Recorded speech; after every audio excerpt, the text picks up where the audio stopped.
Hey everyone, welcome back. Yeah, it's good to be back. Today we're diving into something pretty fascinating, the whole art of persuasion. Yeah. We've got some really interesting audio excerpts, and it looks like people are really curious about how to, be more persuasive. Yeah. Especially in a world where trust is, well, it can feel kind of shaky at times. And Shaky's putting it lightly. We found a Gallup poll that said most people think you just can't be too careful dealing with other people.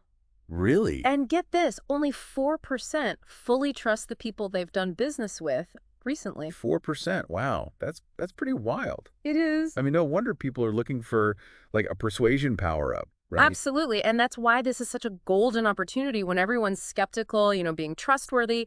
That's a superpower. I like that. One of our sources said it perfectly. Okay. It's no use carrying an umbrella if your shoes are leaking. That's a great analogy. So Yeah. you're saying, like, even if you've got all the persuasion techniques down, if you don't have that foundation of trust, it's all for nothing. Exactly. Like, what's the point of having a fancy umbrella if you're going to get soaked anyway? It's like building a house. Persuasion might be the structure, but trust, that's the foundation. Okay, I'm with you. So how do we build that foundation? Well, that brings us to what our sources call the 5 C's of trust.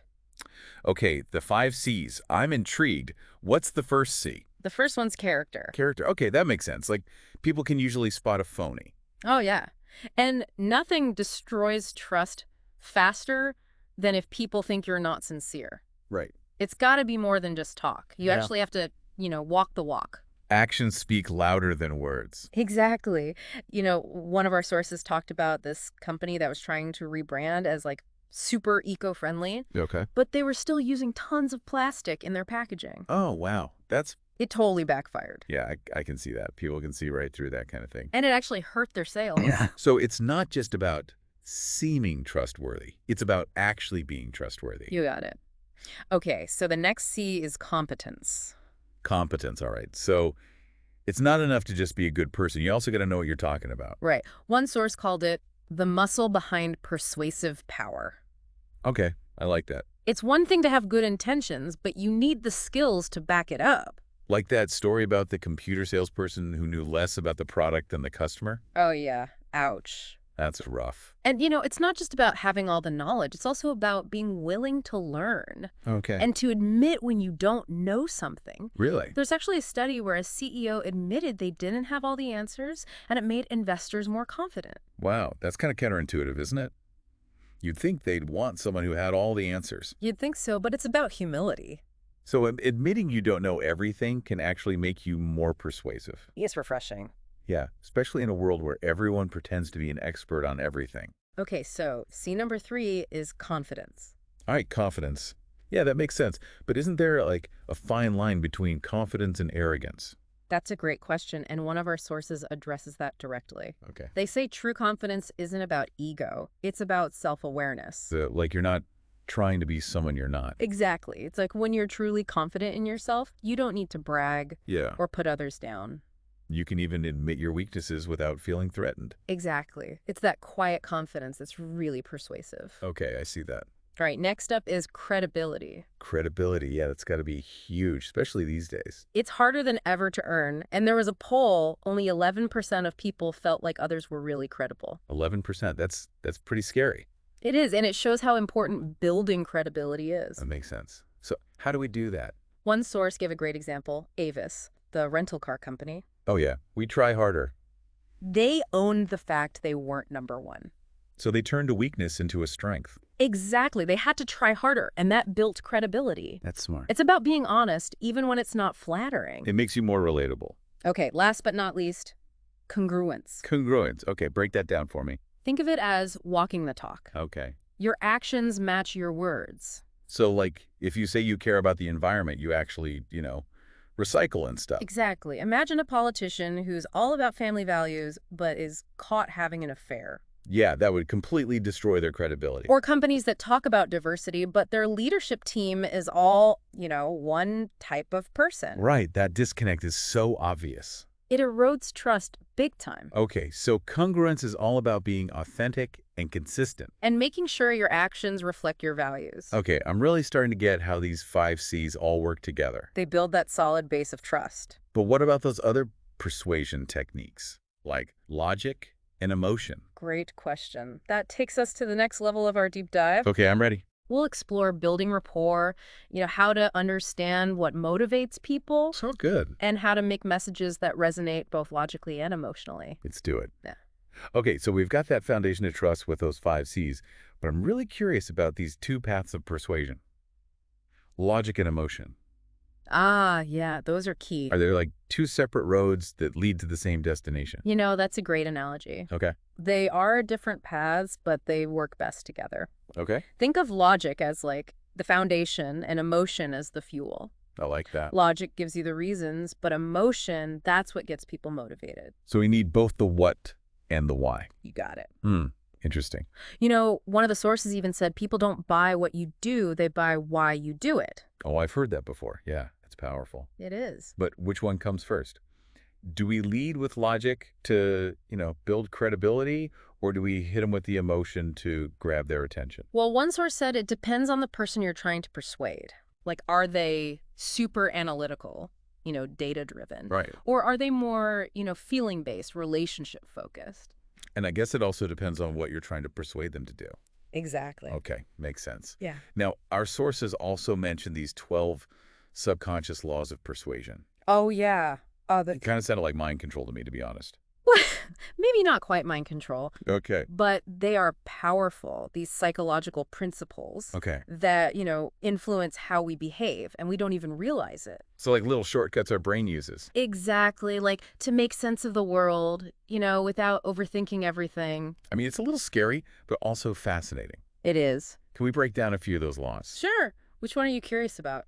Let's start with contrast. Oh, contrast. Yeah, that's a sneaky one. It does sound kind of sneaky. Our sources had this great example from marketing. Okay. They'll show you the most expensive option first, so everything else seems like a deal. Oh, I've totally fallen for that. Yeah. Like when you're looking at a menu, Right. and that $50 steak makes the $30 pasta look like a steal. Exactly. Even if you wouldn't normally spend that much on pasta. Right. It plays on how we judge things. We compare. Instead of thinking about the actual price. Exactly. Okay, what about scarcity?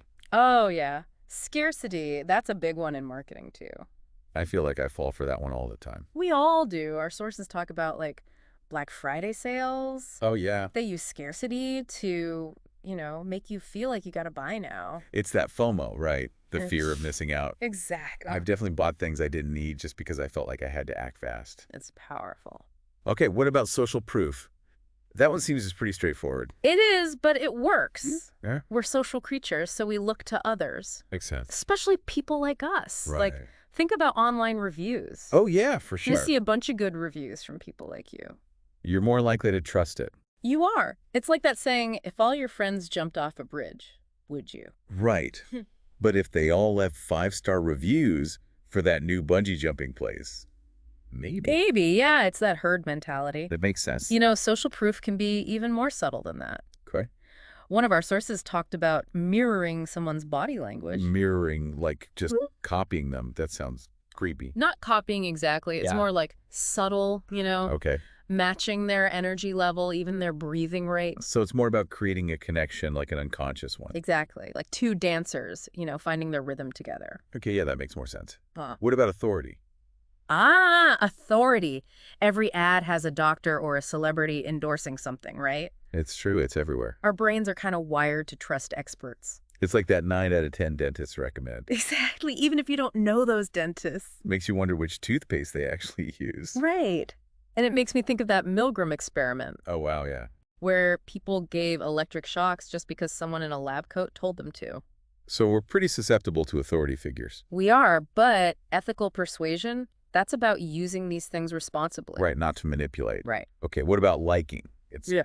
got to be easier to persuade someone you like, right? It seems obvious, but one source said it's the most important factor in persuasion. Really? They said people are more likely to be persuaded by someone who is similar to them, Okay. who complements them, who cooperates with them. So it's not just about being charming, it's about genuine connection, Exactly. Finding common ground. making people feel good. And that goes back to trust. Yeah, for 'Cause sure. people are more likely to trust and be persuaded by people they feel connected to. So we've talked about contrast, scarcity, social proof, authority, and liking. Yeah. What other laws of persuasion should we explore? Well, we've still got reciprocity, consistency, unity, anchoring, framing, storytelling, and emotions. Wow, there are a lot of them. There are, and each one gives us a peek into how our minds work. I'm feeling like I need a cheat sheet to keep track of all of It this, is a lot to take in. but I'm definitely eager to learn more. Let's dive into a few more and see how they work their magic.